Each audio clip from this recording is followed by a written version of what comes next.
whatever gets me towards daytime football. Yeah. I think daytime football makes for such better footy. NRL, Mr. Andrew Abdo, please take this seriously. In the second week of the finals, can you please play a Sunday afternoon semi-final? I'm with you, Dave.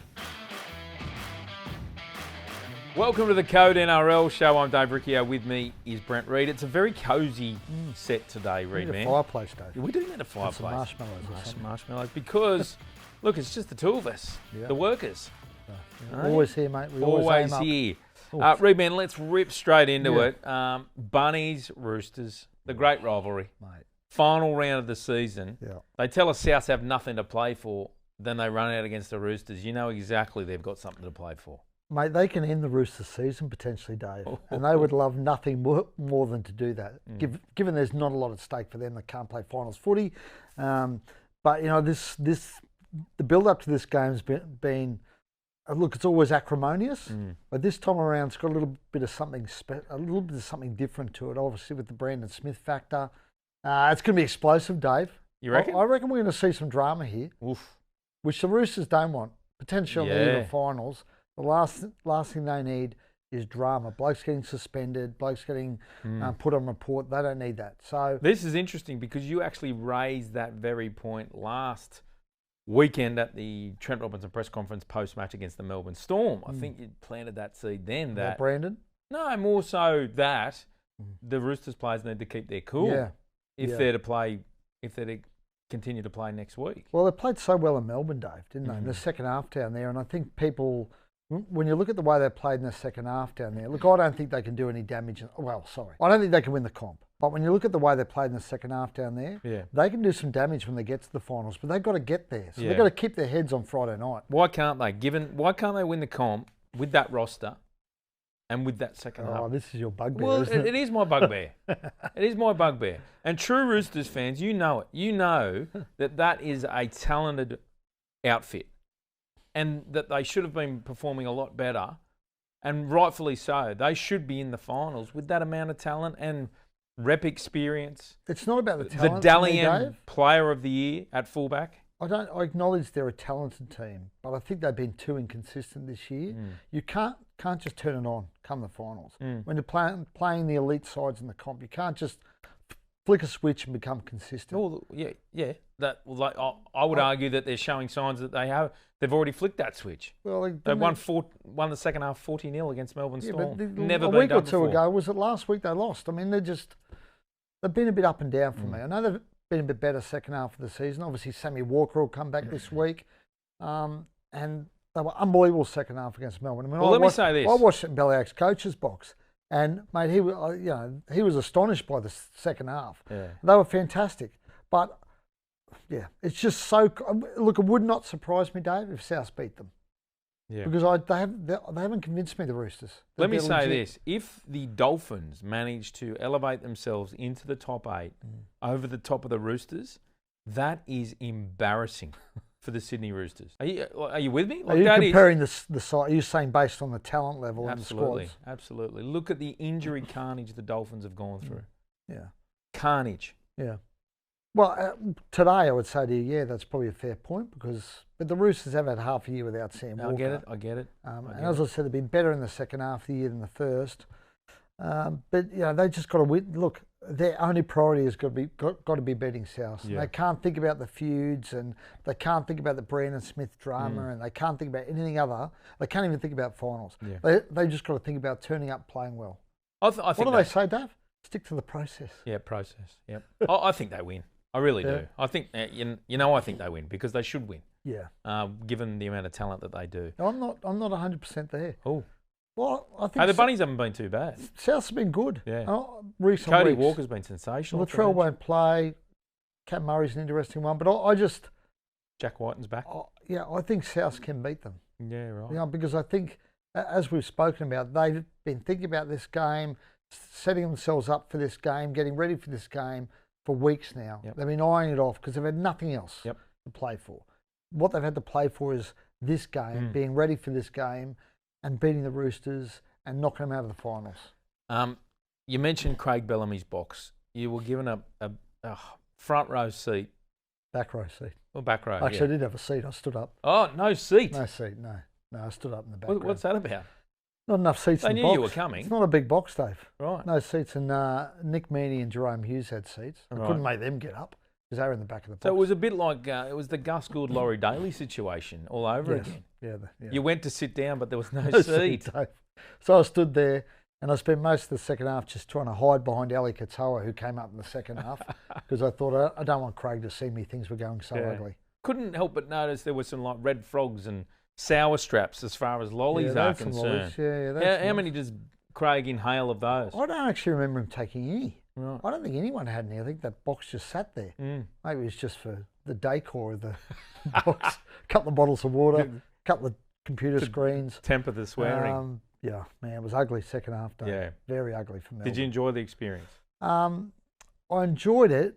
It was just very tense. The second half was so diabolical for Melbourne. Yeah. It was just a very tense place to be. But I enjoyed being in there. Yeah, it was unique. Huge game out on Saturday night at a core stadium. Canterbury Bulldogs against the Cronulla Sharks. Interestingly, Cam Ciraldo has decided not to rest here. Now, some Doggies fans would be suggesting, well, I wouldn't mind putting a couple of my boys on ice, given that it really isn't much positional change for the Dogs. It's almost certain that they'll be playing the Melbourne Storm, and Reedy and I are hearing that that's most likely next Friday night, yet to be confirmed, but that is the tip down at Amy Park. What do you think, Rebound? Should Ciraldo have been resting them? My personal opinion is no, he shouldn't. He needs to keep this spine humming and this team going due to the fact that there has been some changes along the way. Well, the worry is, Dave, they haven't played great footy, right? So they beat Penrith last week, but that was a Penrith side without 16 blokes or whatever. So, and they weren't, I didn't think they were overly impressive. They were good against Melbourne a couple of weeks ago, but they lost that game in Melbourne, obviously. So I think it's really important that they play, because as I said, I just don't think they're purring at the moment. And I think they need to find something before the finals. I worry for the Dogs. I just don't think I've seen enough in the past 6-8 weeks to suggest to me they can do damage in the finals. That Storm game was pretty good. They were good, very very good. good. 3 tries over the try line. Yeah, no, they played very good in that game. And had they beaten the Storm, would your opinion be different? It would be different, yeah. Yeah, it would be. Well, they left 3 tries over the try line. They did, yeah, I know, but they didn't score, Dave. No. But I'm not surprised he's not resting. Yeah. Not surprised he's not resting. Is that right? That's yeah, right. Okay. Yeah. I'm not surprised he's not resting, because I think they need some momentum. Yeah, they do. Yeah. Yeah, I don't disagree. The Penrith game, I don't take much out of it, honestly. Had they won by 50, what does that do for you? You've played touch footy the whole night as far as finals preparation is concerned. And they win like they did, and everyone's not happy that it wasn't ruthless enough. Like, I just felt it was such a lose-lose scenario for the Dogs. This one I want to see. I thought if they'd put 40 or 50 on Penrith, we'd have gone, that's pretty good. Yeah, I would have. I know, but I know you're saying most people would have gone, it's this crap Penrith team. That's right. I'd have gone, mate, that's pretty impressive. Yeah. They put him to the sword. This will be good. Yeah. Because styles make fights. Well, here's a question for you though, Dave. Cronulla, if Brisbane win on Thursday night, Cronulla are basically can't make the 4. Shouldn't they rest players? I think you'll find that the fact that the Sharks had a bye only last week, they would treat that as that's their rest. Okay. That's their rest. And like what you're saying, I think Cronulla are another side that want momentum. They want harmony, and they want to be humming coming into week 1 of the finals. Again, I'm not convinced by them at all, Dave. Yeah, well, I really worry. Like again, Cronulla have this history of, in recent years, Fitzy's always got them to the finals, right? Yeah. Done an amazing job, clearly a great coach, but they've never really done any damage when they've got there. Well, Well, you know my argument every time. It comes down to having players with big game experience. Yeah. And Cronulla haven't had those players. They just haven't. They haven't had Origin players. They've had 1 game Origin players. Yeah. They don't have elite level experience in big matches. They are experiencing finals matches. They got to the prelim last year. And maybe that is their maturation as a team. But until they do it, I just feel as though you go through the other teams and they've got guys that have won massive games, Origin series, test matches. Not Cronulla. But again, I wouldn't like to be facing them at Shark Park in week 1 of the finals. Yeah. If I'm the Roosters or Penrith potentially, and you're playing Cronulla week 1 of the finals at Shark Park in front of 13,000, I wouldn't like that. Yeah. Like that would scare me a little bit. Yeah. it's not like it's. I don't think they can win. So I will say this: they're probably in their best state of preparedness and physicality that they've been in years gone by. And what I mean by that is Jesse Ramien's back, Oregon Kafusi's back. The only concern, obviously, is Braden Trindle, but it's not a long-termer. They do have a very healthy squad, and that's rare. And with the bye last week and a big hit-out against the Dogs this Saturday night, that might just be a nice little pipe opener before the final. So, well, that's you mentioned. It's a really interesting game. Last round, particularly if neither of them rest players, it's a blockbuster, really. Yep. And they could meet again in the finals at some point. So it's crucial that one of them, obviously one's going to win, but it's a big victory potentially. Look, a little bit of news around. Sam Stonestreet has agreed to a new deal at the Sharks. You like him, don't you? Yeah, I do. I think he's got something for sure. He's a try scorer. He's got speed. He's a local junior. You know he's passionate about the footy club. But just at the moment, just can't get past Katoa and Ronaldo Mulatalo. He'll get his chance. He did start the season and started well. Let's move to Manly v Warriors. Big game. Sideline for this one, Dave. Looking forward to it. Daly Chervin's last game.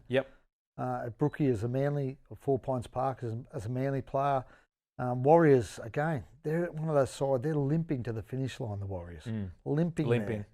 And they look in all sorts of, in terms of looking ahead of the finals, they look in all, just so many injuries. They've killed them in crucial spots. So, look, Manly need to win by about 40, 50, and then hope the Roosters get beaten by 30 or 40 to have any hope. Mathematical, they call it, Ruben. Yeah, they're a mathematical hope.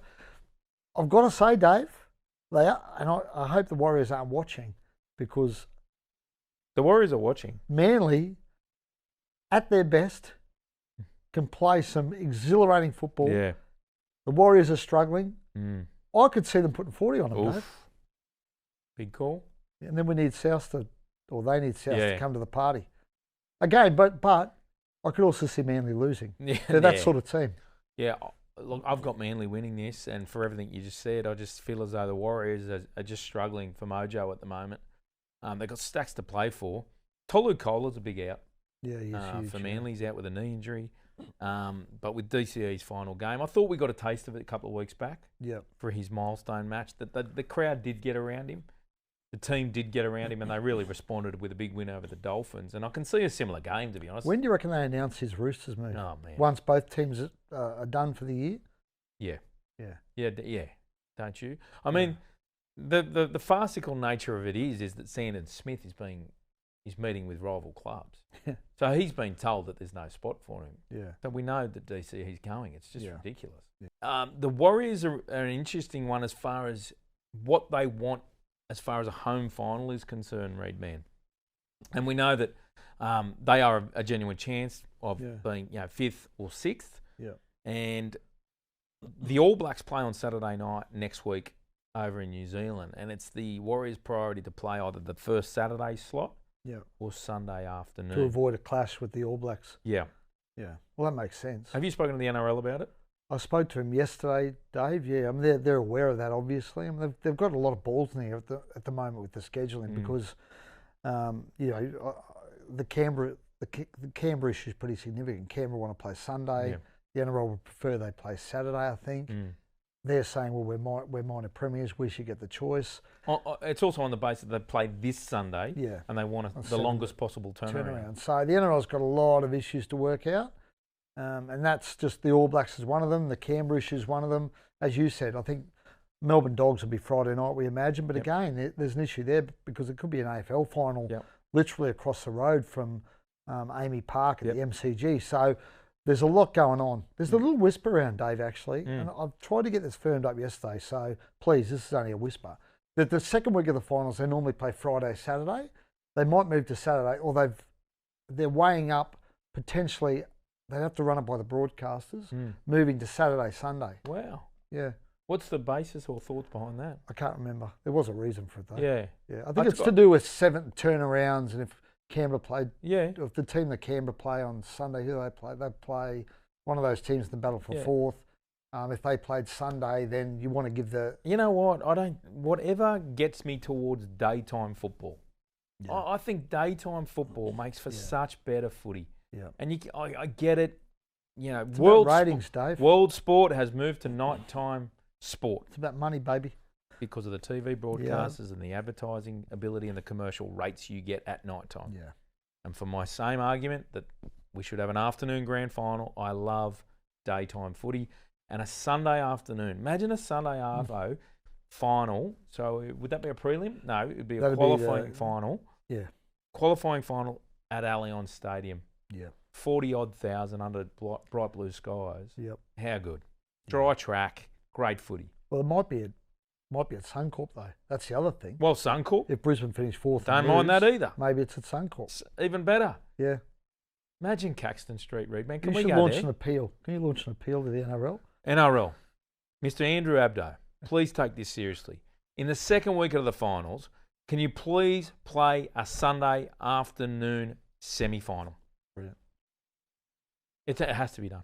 Brilliant. I'm with you, Dave. Redman, tell us, what is in your mailbag? Dave, you know what? We're jumping on the Mark Nwingini Tawazi train. The push for him to become the game's latest dual international. He's been on fire for the Roosters. Incredible. Scored 4 tries last week. Obviously, he's played for the Wallabies. And there's a big push now for him to go on the Kangaroo Tour. There's talk he might get picked. He's obviously under consideration. Dave, I spoke to our last dual international. This caught me off guard. I did a bit of a Wikipedia search. Who was our last dual international? Source of truth. Yes. Carmichael Hunt. Oh, wow. Yeah, I forgot it. Sorry, Carmichael, I've forgotten about him. Carmichael actually played with Mark at the Waratahs. And look, he endorsed him, said, look, talented, really talented player, was always a really talented player when he was at the Waratahs, when he was quite young. Yeah. He was with him when he was quite young, it was 5 years ago or something. But yeah, big fan, Carmichael. So I'd forgotten about K, Special K. Yeah, he was a talent, wasn't he? Man, he could play. He's coaching now, South Logan in Brisbane. And any idea how They missed the finals this year, Right. but they've been pretty good in recent years. So he's doing Absolute a good job, gun. K. But and Marky, he would have watched Carmichael play, Yeah. like big time. mate, he was a tough bugger, Carmichael. Oh, you remember the kick returns? Oh, mate, fearless. Fearless. But, you know, there's a big push at the moment for Mark, and I get the feeling, Dave, I think he might go on the Kangaroo Tour. I hear you. I'd have him every day of the week. But geez, we've got a lot of people going on this tour. Like you got to, We always do. Someone's got to miss out. Well, I don't know. You know? Make room for I him. think someone had Gimmet Shibasaki in there. Was that Sneaky Pete It Padell? was Pete Padell. Oh, come on, Pete, come on, mate. He's got Calm to cheer the down, Brisbane Pete. boys, Pete. Yeah. Gambit might have done himself a mischief, though. I don't think he'll go now. Yeah, I don't think. Just on that Gambit missing out, that's huge. Oh, for Brisbane? Yeah, Yeah. No, he's been great for them this year. yeah, But he's only got himself to blame. 100%. You've got to, you've got to be better than that. Do you think he's back for first week of the finals? Probably depends on how they play and how he responds Mm. to what's happened. I mean, if he responds in the right way and they run out and get beaten and Yeah. their outside back struggle, then he probably comes in. He's their leading try scorer. He scored 15 He's tries had a great in year, 22 Dave. games. He's had a great year. Huge. And Huge story. obviously you mentioned he's in Kangaroo Tour discussions. Yeah, yeah. I'd have Mark ahead of him 100%. because I think there's more upside with Mark, and I Agree. think he's been brilliant for the Roosters. So yeah, but I'd forgotten about Special K. Yeah, talent, mate. What a player. Hey, Redman, just reach a little bit deeper into the mailbag. What's Yeah. going on with R360 and Wow. Sharky's Will Kennedy? Well, this surprised me, Dave. I was digging around R360 yesterday, and it turns out Will Kennedy's been offered to R360, or R360. He's appeared on the radar of R360. Now, I don't think they've gone down that path. Right. But whilst in the process of researching this, Dave, I'm now told this is just about over the line. This will happen. Oh, the Rebel Rugby Union competition. And the worry is, Dave, we're talking about a competition that we expect will confirm that it's going to happen on around September 30, grand final week in rugby league. Of course. Grand Of final course. week. So we've all heard the links of rugby league players, Paps, Nelson, the Zach Lomax story, Jai Gray. Potentially Paps and Nelson could be in grand final week. R360 gets confirmed that week. Could be an ugly distraction, Dave. This is a tactic, right, from the Rebel Rugby No, Union no, I don't. to rain on the NRL's parade. No, I don't think so. Are you kidding? I don't think also on R360's radar. Some players have been tossed at him. R360's on the NRL. Yeah, but radar. I think the two are mutually exclusive. I You think. see no coincidence No. in the timing of No, the I think announcement in grand this final week. timing was set up a long time ago. It's a rugby issue, not a a rugby league So has issue. the NRL Grand Final date It's been locked in unfortunate- for a long time. It's unfortunate timing for rugby league, Dave. Unfortunate timing. But That's- Will Kennedy, he's obviously, you'd know more about this than me, Yeah. Dave. I mean, he obviously hasn't got a deal next year No at deal. Cronulla. So what's happened with Will is there's a deal sitting on the table at the Sharks, and it's up to Will whether he wants to take it. The catch to that is, unfortunately, he's an off-contract fullback in a market where every club Yeah. have locked up their fullback. So there's no, in the market at the moment, there's no movement. Yeah. There's no movement. I suggest he takes the 1-year deal with the Sharks. Well, do you know ballpark what that's? I think it's sitting around 350, 400. Yeah, okay. Take the deal with the Sharks, get back on the market next year, and there'll be more movement again. Yeah. Look, obviously the English Super League is also an option, but I don't know. He's too young to I don't go know there, if Will is he? needs to go there. How yet. old's Will? I'd put him at 26. Yeah. I mean, the R360 thing shows that there's some concern. He's not, at least as far as his camp's concerned, that there's not the interest they would hope would be in him. Yeah. So we'll see how that plays. But I think R360 said thanks, but no thanks with him. Yeah.